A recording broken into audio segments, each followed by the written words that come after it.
प्रधानमंत्री नरेंद्र मोदी मन की बात कर रहे हैं और कार्यक्रम में क्या कुछ वो कह रहे हैं, आइए सुनते हैं। स्थानीय लोगों ने, हमारे एनडीआरएफ के जवानों ने, स्थानीय प्रशासन के लोगों ने दिन रात लगाकर ऐसी आपदाओं का मुकाबला किया है। किसी भी आपदा से निपटने में हमारे सामर्थ्य और संसाधनों की भूमिका बड़ी होती है, लेकिन इसके साथ ही हमारी संवेदनशीलता और एक दूसरे का हाथ थामने की भावना उतनी ही अहम होती है। सर्वजन हिताय की यही भावना भारत की पहचान भी है और भारत की ताकत भी है।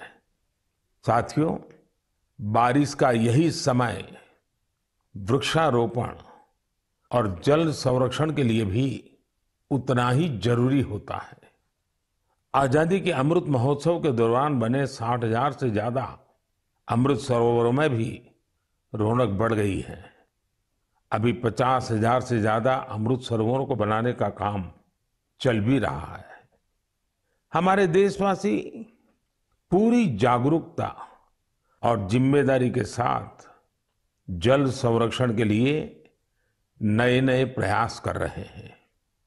आपको याद होगा, कुछ समय पहले मैं एमपी के शहडोल गया था। वहां मेरी मुलाकात पकरिया गांव के आदिवासी भाई बहनों से हुई थी। वहीं पर मेरी उनसे प्रकृति और पानी को बचाने के लिए भी चर्चा हुई थी। अभी मुझे पता चला है कि पकरिया गांव के आदिवासी भाई बहनों ने इसे लेकर काम भी शुरू कर दिया है।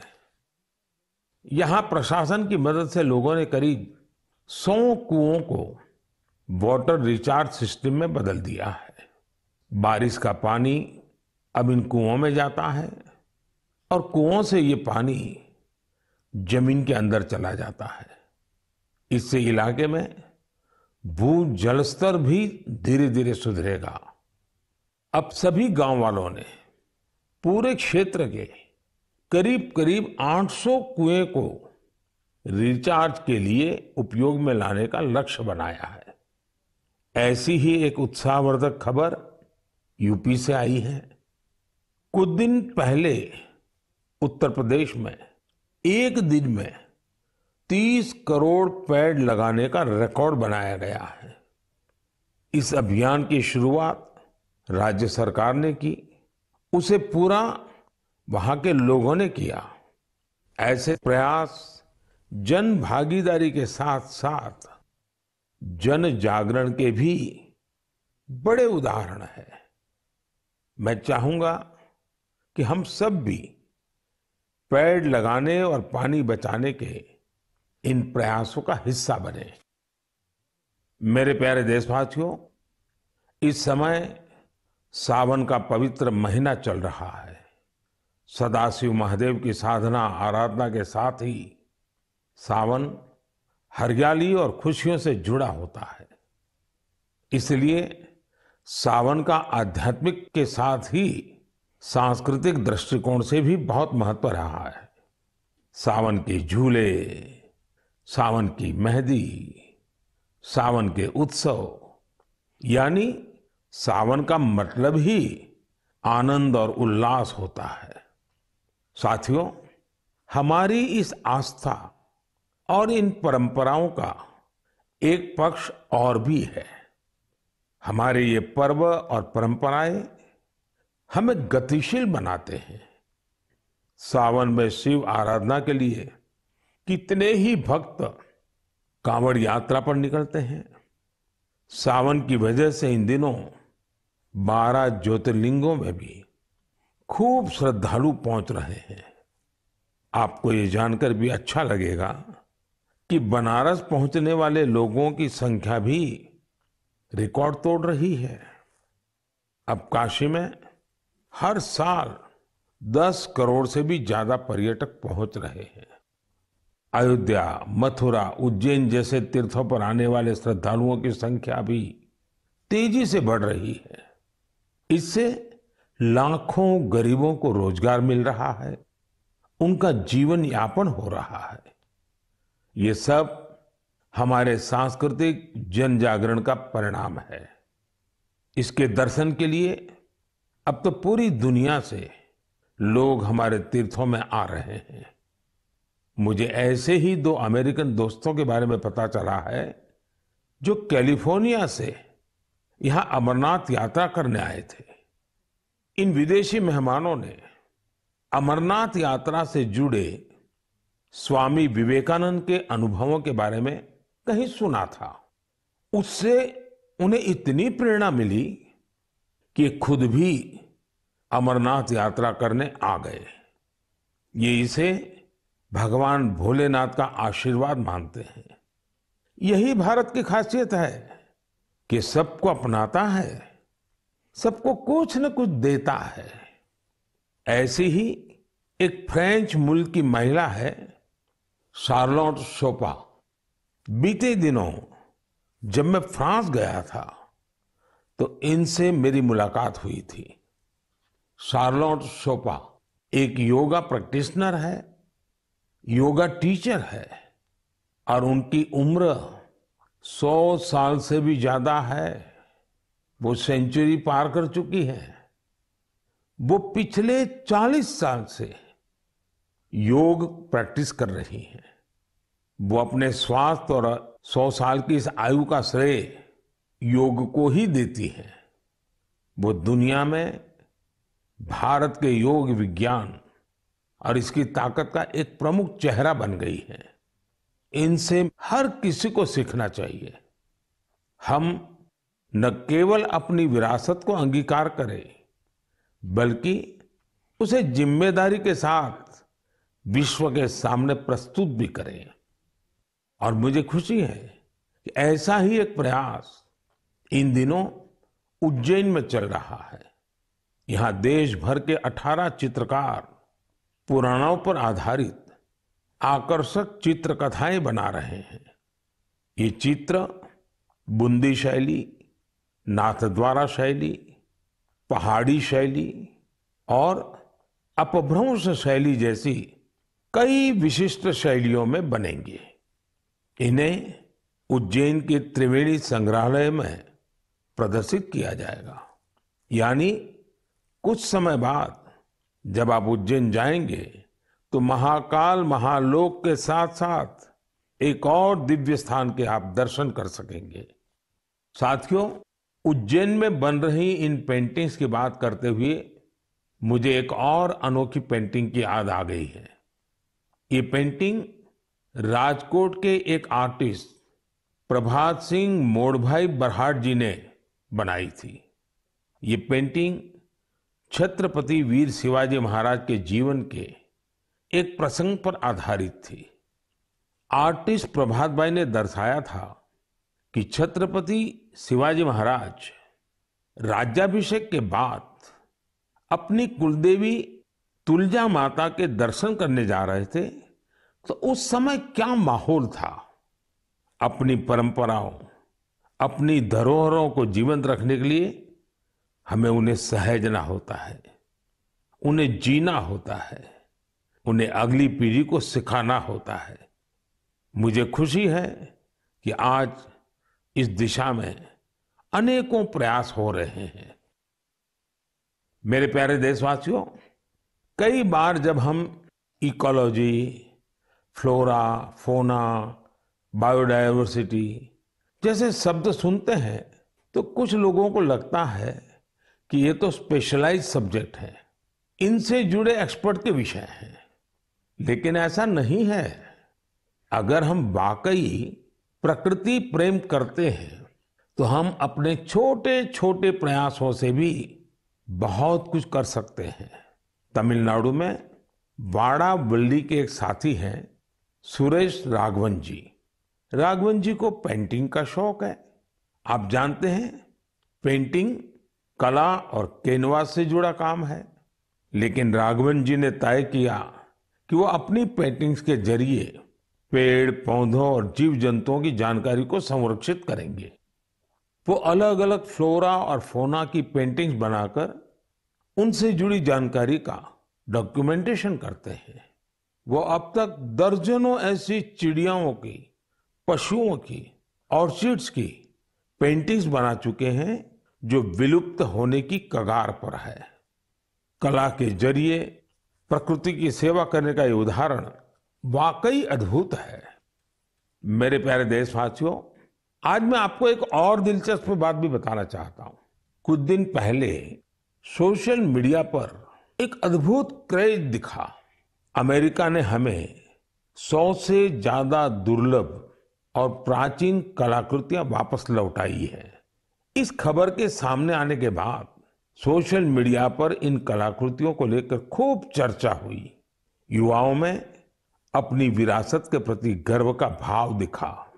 भारत लौटी ये कलाकृतियां 2500 साल से लेकर 250 साल तक पुरानी हैं। आपको यह भी जानकर खुशी होगी कि इन दुर्लभ चीजों का नाता देश के अलग अलग क्षेत्रों से है। ये टेराकोटा, स्टोन, मेटल और लकड़ी के इस्तेमाल से बनाई गई है। इनमें से कुछ तो ऐसी हैं जो आपको आश्चर्य से भर देंगी। आप इन्हें देखेंगे तो देखते ही रह जाएंगे। इनमें 11वीं शताब्दी का एक खूबसूरत सैंडस्टोन स्कल्पचर भी आपको देखने को मिलेगा। ये नृत्य करती हुई एक अप्सरा की कलाकृति है जिसका नाता मध्य प्रदेश से है। चोल युग की कई मूर्तियां भी इनमें शामिल हैं। देवी और भगवान मुरुगन की प्रतिमाएं तो 12वीं शताब्दी की है और तमिलनाडु की वैभवशाली संस्कृति से जुड़ी है। भगवान गणेश की करीब 1000 वर्ष पुरानी कांसे की प्रतिमा भी भारत को लौटाई गई है। ललितासन में बैठे उमा महेश्वर की एक मूर्ति 11वीं शताब्दी की बताई जाती है जिसमें वे दोनों नंदी पर आसीन है। पत्थरों से बनी जैन तीर्थंकरों की 2 मूर्तियां भी भारत वापिस आई हैं। भगवान सूर्यदेव की 2 प्रतिमाएं भी आपका मन मोह लेंगी। इनमें से एक सैंडस्टोन से बनी है। वापस लौटाई गई चीजों में लकड़ी से बना एक पैनल भी है जो समुद्र मंथन की कथा को सामने लाता है। 16वीं 17वीं सदी के इस पैनल का जुड़ाव दक्षिण भारत से है।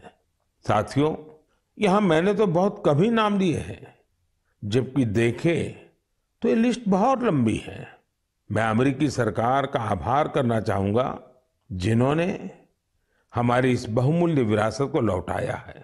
2016 और 2021 में भी जब मैंने अमेरिका की यात्रा की थी तब भी कई कलाकृतियां भारत को लौटाई गई थी। मुझे विश्वास है कि ऐसे प्रयासों से हमारी सांस्कृतिक धरोहरों की चोरी रोकने को, इस बात को लेकर के देश भर में जागरूकता बढ़ेगी। इससे हमारी समृद्ध विरासत से देशवासियों का लगाव भी और गहरा होगा। मेरे प्यारे देशवासियों, देवभूमि उत्तराखंड की कुछ माताओं और बहनों ने जो पत्र मुझे लिखे हैं वो भावुक कर देने वाले हैं। उन्होंने अपने बेटे को, अपने भाई को खूब सारा आशीर्वाद दिया है। उन्होंने लिखा है कि उन्होंने कभी कल्पना भी नहीं की थी कि हमारी सांस्कृतिक धरोहर रहा भोजपत्र उनकी आजीविका का साधन बन सकता है। आप सोच रहे होंगे कि यह पूरा माजरा है क्या? साथियों, तो मुझे ये पत्र लिखे हैं चमोली जिले की नीति माणा घाटी की महिलाओं ने। ये वो महिलाएं हैं जिन्होंने पिछले साल अक्टूबर में मुझे भोजपत्र पर एक अनूठी कलाकृति भेंट की थी। ये उपहार पाकर मैं भी बहुत अभिभूत हो गया। आखिर हमारे यहाँ प्राचीन काल से हमारे शास्त्र और ग्रंथ इन्हीं भोजपत्रों पर सहेजे जाते रहे हैं। महाभारत भी तो इसी भोजपत्र पर लिखा गया था। आज देवभूमि की ये महिलाएं इस भोजपत्र से बेहद ही सुंदर सुंदर कलाकृतियां और स्मृति चिन्ह बना रही हैं। माणा गांव की यात्रा के दौरान मैंने उनके इस यूनिक प्रयास की सराहना की थी। मैंने देवभूमि आने वाले पर्यटकों से अपील की थी कि वो यात्रा के दौरान ज्यादा से ज्यादा लोकल प्रोडक्ट्स खरीदें, इसका वहां बहुत असर हुआ है। आज भोजपत्र के उत्पादों को यहाँ आने वाले तीर्थयात्री काफी पसंद कर रहे हैं और इसे अच्छे दामों पर खरीद भी रहे हैं। भोजपत्र की यह प्राचीन विरासत उत्तराखंड की महिलाओं के जीवन में खुशहाली के नए नए रंग भर रही है। मुझे यह जानकर भी खुशी हुई है कि भोजपत्र से नए नए प्रोडक्ट बनाने के लिए राज्य सरकार महिलाओं को ट्रेनिंग भी दे रही है। राज्य सरकार ने भोजपत्र की दुर्लभ प्रजातियों को संरक्षित करने के लिए भी अभियान शुरू किया है। जिन क्षेत्रों को कभी देश का आखिरी छोर माना गया था, उन्हें अब देश का प्रथम गांव मानकर विकास हो रहा है। ये प्रयास अपनी परंपरा और संस्कृति को संजोने के साथ आर्थिक तरक्की का भी जरिया बन रहा है। मेरे प्यारे देशवासियों, मन की बात में मुझसे इस बार काफी संख्या में ऐसे पत्र भी मिले हैं जो मन को बहुत ही संतोष देते हैं। ये चिट्ठी उन मुस्लिम महिलाओं ने लिखी है जो हाल ही में हज यात्रा करके आई है। उनकी ये यात्रा कई मायनों में बहुत खास है। ये वो महिलाएं हैं जिन्होंने हज की यात्रा बिना किसी पुरुष सहयोगी या महरम के बिना पूरी की है और ये संख्या 150 नहीं बल्कि 4000 से ज्यादा है। यह एक बड़ा बदलाव है। पहले मुस्लिम महिलाओं को बिना महरम हज करने की इजाजत नहीं थी। मैं मन की बात के माध्यम से सऊदी अरब सरकार का भी हृदय से आभार व्यक्त करता हूं। बिना महरम हज पर जा रही महिलाओं के लिए खास तौर पर विमेन कोऑर्डिनेटर्स नियुक्ति की गई थी। साथियों, बीते कुछ वर्षों में हज पॉलिसी में जो बदलाव किए गए हैं, उनकी भरपूर सराहना हो रही है। हमारी मुस्लिम माताओं और बहनों ने इस बारे में मुझे काफी कुछ लिखा है। अब ज्यादा से ज्यादा लोगों को हज पर जाने का मौका मिल रहा है। हज यात्रा से लौटे लोगों ने, विशेषकर हमारी माताओं बहनों ने चिट्ठी लिखकर जो आशीर्वाद दिया है, वो अपने आप में बहुत प्रेरक है। मेरे प्यारे देशवासियों, जम्मू कश्मीर में म्यूजिकल नाइट्स हो, हाई एल्टीट्यूड में बाइक रैलीज हो, चंडीगढ़ के लोकल क्लब हो और पंजाब में ढेर सारे स्पोर्ट्स ग्रुप्स हो, ये सुनकर लगता है एंटरटेनमेंट की बात हो रही है, एडवेंचर की बात हो रही है। लेकिन बात कुछ और है। ये आयोजन एक कॉमन कॉज से भी जुड़ा हुआ है और ये कॉमन कॉज है ड्रग्स के खिलाफ जागरूकता अभियान। जम्मू कश्मीर के युवाओं को ड्रग्स से बचाने के लिए कई इनोवेटिव प्रयास देखने को मिले हैं। यहाँ म्यूजिकल नाइट, बाइक रैली जैसे कार्यक्रम हो रहे हैं। चंडीगढ़ में इस मैसेज को स्प्रेड करने के लिए लोकल क्लब्स को इससे जोड़ा गया है। वे इन्हें वादा क्लब्स कहते हैं। वादा यानी victory against drugs abuse. Punjab में कई स्पोर्ट्स ग्रुप्स भी बनाए गए हैं जो फिटनेस पर ध्यान देने और नशा मुक्ति के लिए अवेयरनेस कैंपेन चला रहे हैं। नशे के खिलाफ अभियान में युवाओं की बढ़ती भागीदारी बहुत उत्साह बढ़ाने वाली है। ये प्रयास भारत में नशे के खिलाफ अभियान को बहुत ताकत देते हैं। हमें देश की भावी पीढ़ियों को बचाना है तो उन्हें ड्रग्स से दूर रखना ही होगा। इसी सोच के साथ 15 अगस्त 2020 को नशा मुक्त भारत अभियान की शुरुआत की गई थी। इस अभियान से 11 करोड़ से ज्यादा लोगों को जोड़ा गया है। 2 हफ्ते पहले ही भारत ने ड्रग्स के खिलाफ बहुत बड़ी कार्रवाई की है। ड्रग्स की करीब 1.5 लाख किलो की खेप को जब्त करने के बाद उसे नष्ट कर दिया गया है। भारत ने 10 लाख किलो ड्रग्स को नष्ट करने का अनोखा रिकॉर्ड भी बनाया है। इन ड्रग्स की कीमत 12,000 करोड़ रुपए से भी ज्यादा थी। मैं उन सभी की सराहना करना चाहूंगा जो नशा मुक्ति के इस नेक अभियान में अपना योगदान दे रहे हैं। नशे की लत न सिर्फ परिवार बल्कि पूरे समाज के लिए बड़ी परेशानी बन जाती है। ऐसे में यह खतरा हमेशा के लिए खत्म हो, इसके लिए जरूरी है कि हम सब एकजुट होकर इस दिशा में आगे बढ़े। मेरे प्यारे देशवासियों, जब बात ड्रग्स और युवा पीढ़ी की हो रही है तो मैं आपको मध्य प्रदेश की एक इंस्पायरिंग जर्नी के बारे में भी बताना चाहता हूं। ये इंस्पायरिंग जर्नी है मिनी ब्राजील की।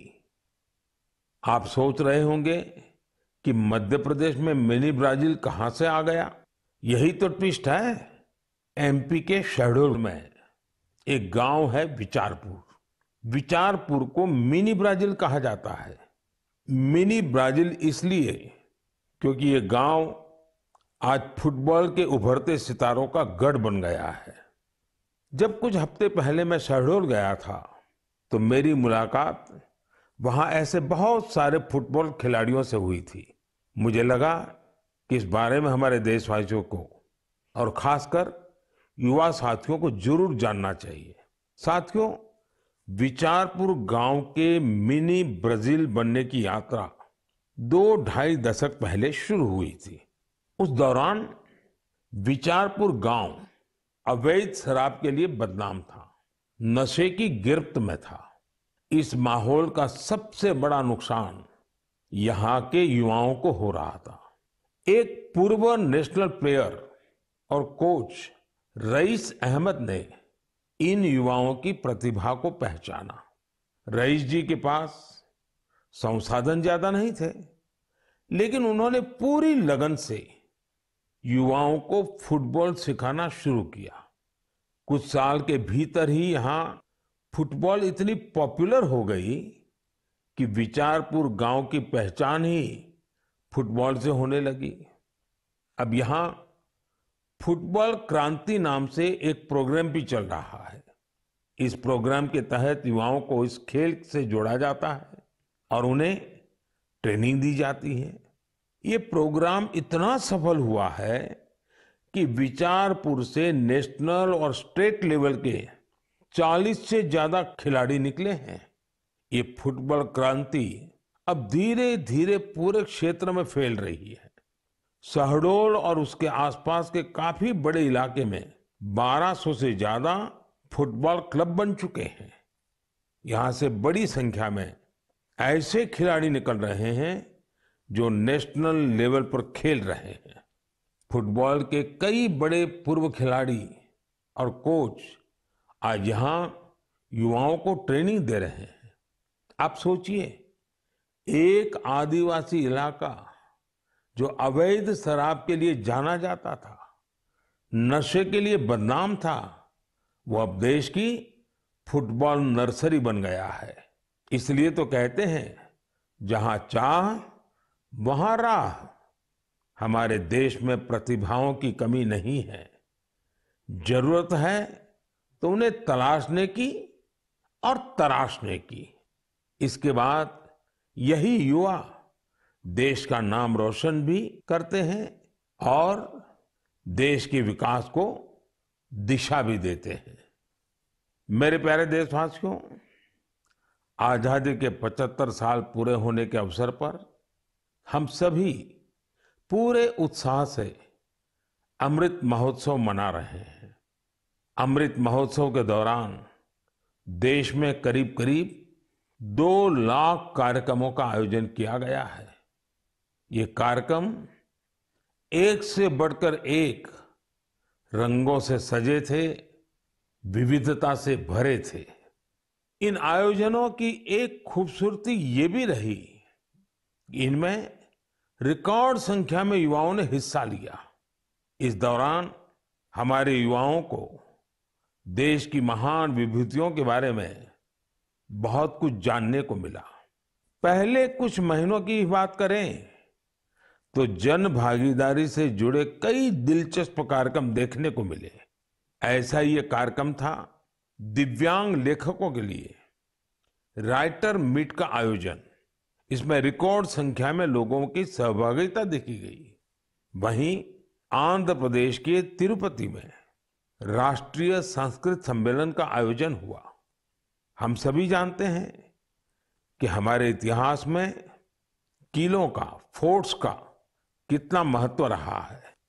इसी को दर्शाने वाली एक कैंपेन किले और कहानियां यानी फोर्ट से जुड़ी कहानियां भी लोगों को खूब पसंद आई।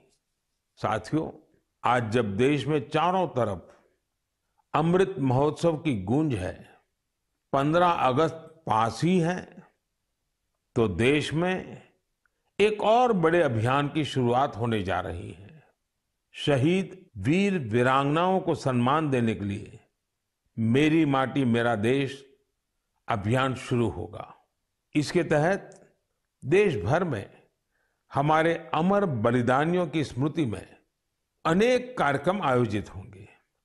इन विभूतियों की स्मृति में देश की लाखों ग्राम पंचायतों में विशेष शिलालेख भी स्थापित किए जाएंगे। इस अभियान के तहत देश भर में अमृत कलश यात्रा भी निकाली जाएगी। देश के गांव-गांव से, कोने-कोने से 7500 कलशों में मिट्टी लेकर ये अमृत कलश यात्रा देश की राजधानी दिल्ली पहुंचेगी। ये यात्रा अपने साथ देश के अलग-अलग हिस्सों से पौधे लेकर भी आएगी। 7500 कलश में आई माटी और पौधों से मिलाकर फिर नेशनल वॉर मेमोरियल के समीप अमृत वाटिका का निर्माण किया जाएगा। यह अमृत वाटिका एक भारत श्रेष्ठ भारत का भी बहुत ही भव्य प्रतीक बनेगी। मैंने पिछले साल लाल किले से अगले 25 वर्षों के अमृतकाल के लिए पंच प्राण की बात की थी। मेरी माटी मेरा देश अभियान में हिस्सा लेकर हम इन पंच प्राणों को पूरा करने की शपथ भी लेंगे। आप सभी देश की पवित्र मिट्टी को हाथ में लेकर शपथ लेते हुए अपनी सेल्फी को yuva.gov.in पर जरूर अपलोड करें। पिछले वर्ष स्वतंत्रता दिवस के अवसर पर हर घर तिरंगा अभियान के लिए जैसा पूरा देश एक साथ आया था, वैसे ही हमें इस बार भी फिर से हर घर तिरंगा फहराना है और इस परंपरा को लगातार आगे बढ़ाना है। इन प्रयासों से हमें अपने कर्तव्यों का बोध होगा, देश की आजादी के लिए दिए गए असंख्य बलिदानों का बोध होगा, आजादी के मूल्य का एहसास होगा। इसलिए हर देशवासी को इन प्रयासों से जरूर जुड़ना चाहिए। मेरे प्यारे देशवासियों, मन की बात में आज बस इतना ही। अब कुछ ही दिनों में हम 15 अगस्त आजादी का ये महान पर्व का हिस्सा बनेंगे। देश की आजादी के लिए मर मिटने वालों को हमेशा याद रखना है। हमें उनके सपनों को सच करने के लिए दिन रात मेहनत करनी है। और मन की बात देशवासियों की इसी मेहनत को, उनके सामूहिक प्रयासों को सामने लाने का ही एक माध्यम है। अगली बार कुछ नए विषयों के साथ आपसे मुलाकात होगी। बहुत बहुत धन्यवाद। और इसी के साथ आपने प्रधानमंत्री नरेंद्र मोदी को सुना। उन्होंने आज मन की बात की है, जिसमें 103वां एपिसोड प्रधानमंत्री नरेंद्र मोदी का रहा, जिसमें उन्होंने लोगों से मन की बात कार्यक्रम का जिक्र किया है।